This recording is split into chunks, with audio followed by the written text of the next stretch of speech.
साथ संगत जी राधा स्वामी जी संगत जी बाबा जी का कहना है कि वीडियो को पूरा देखें। राधा स्वामी जी कहते हैं, जो राधा स्वामी जी की बात को शांति पूर्वक सुनता है उनको इस साखी का अर्थ अच्छे से समझा जाता है। तो राधा स्वामी जी का कहना है, इस वीडियो को लास्ट तक जरूर देखें और इस वीडियो को लाइक, सब्सक्राइब और कमेंट में राधा स्वामी जरूर लिखें। आइए सुनते हैं क्या कहते हैं राधा स्वामी। साथ संगत जी। सच्चा सत्संग और नाम की महिमा। एक समय की बात है। पंजाब के एक छोटे से गांव में हरनाम सिंह नाम का एक किसान रहता था।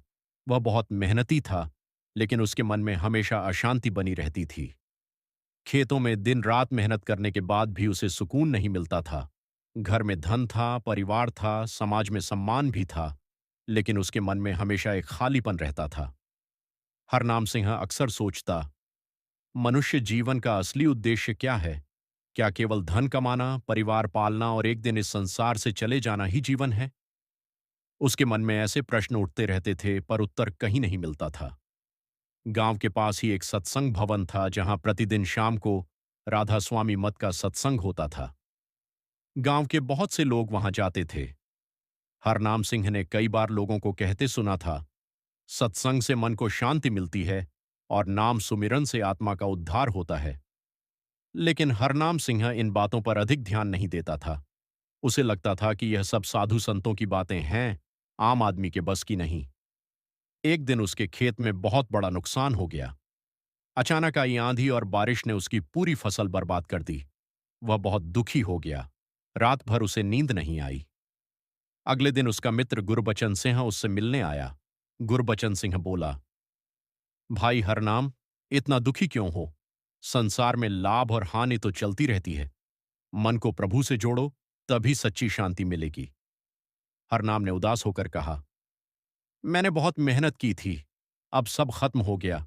मुझे समझ नहीं आता कि भगवान मेरे साथ ऐसा क्यों कर रहे हैं। गुरबचन सिंह मुस्कुराया और बोला, आज शाम मेरे साथ सत्संग चलो, शायद तुम्हारे मन के प्रश्नों का उत्तर मिल जाए। पहले तो हरनाम ने मना किया, लेकिन मित्र के आग्रह पर वह सत्संग में जाने के लिए तैयार हो गया। शाम को दोनों सत्संग भवन पहुंचे। वहां बहुत शांत वातावरण था। लोग प्रेम से बैठे हुए थे और भजन गा रहे थे। राधा स्वामी नाम जो गावे सोई तरे भवसागर। उस भजन की मधुर धुन सुनकर हरनाम का मन धीरे धीरे शांत होने लगा। कुछ देर बाद सत्संग शुरू हुआ। सत्संगी महात्मा ने कहना शुरू किया, यह संसार नश्वर है। यहां जो आया है उसे एक दिन जाना है। मनुष्य धन दौलत, जमीन जायदाद और रिश्तों में इतना उलझ जाता है कि अपने असली घर को भूल जाता है। आत्मा परमात्मा का अंश है और उसका असली सुख प्रभु के नाम में है। फिर उन्होंने एक साखी सुनाई, मन चंगा तो कठौती में गंगा। उन्होंने समझाया, यदि मन शुद्ध हो जाए तो हर जगह प्रभु का दर्शन हो सकता है, लेकिन यदि मन में लोभ, क्रोध, अहंकार और मोह भरा हो तो इंसान मंदिरों और तीर्थों में जाकर भी शांति नहीं पा सकता। हरनाम सिंह बड़े ध्यान से सुन रहा था।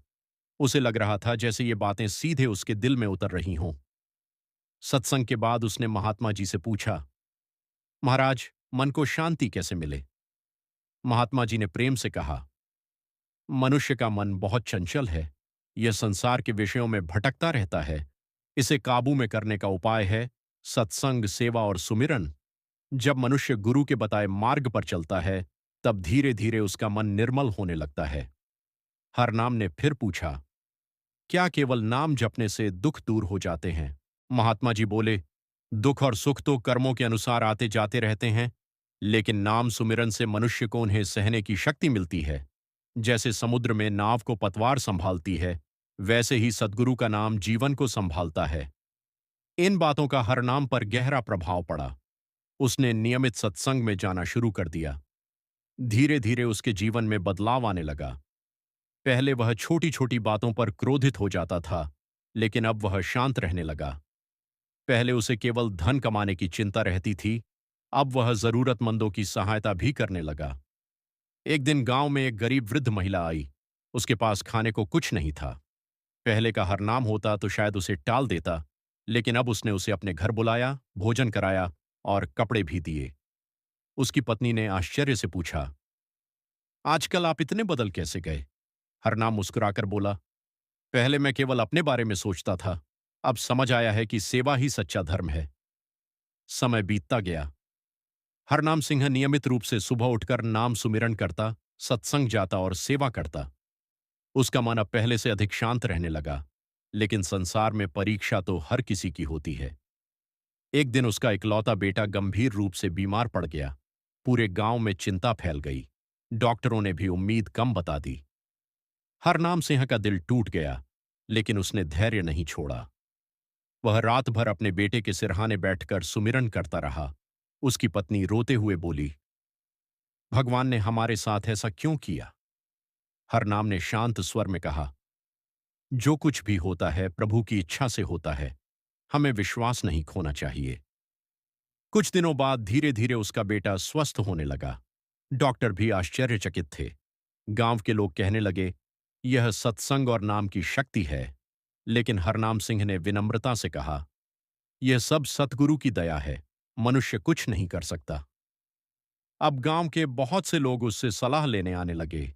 एक युवक ने उससे पूछा, चाचा जी, क्या केवल सत्संग सुन लेने से मुक्ति मिल जाती है? हरनाम सिंह ने कहा,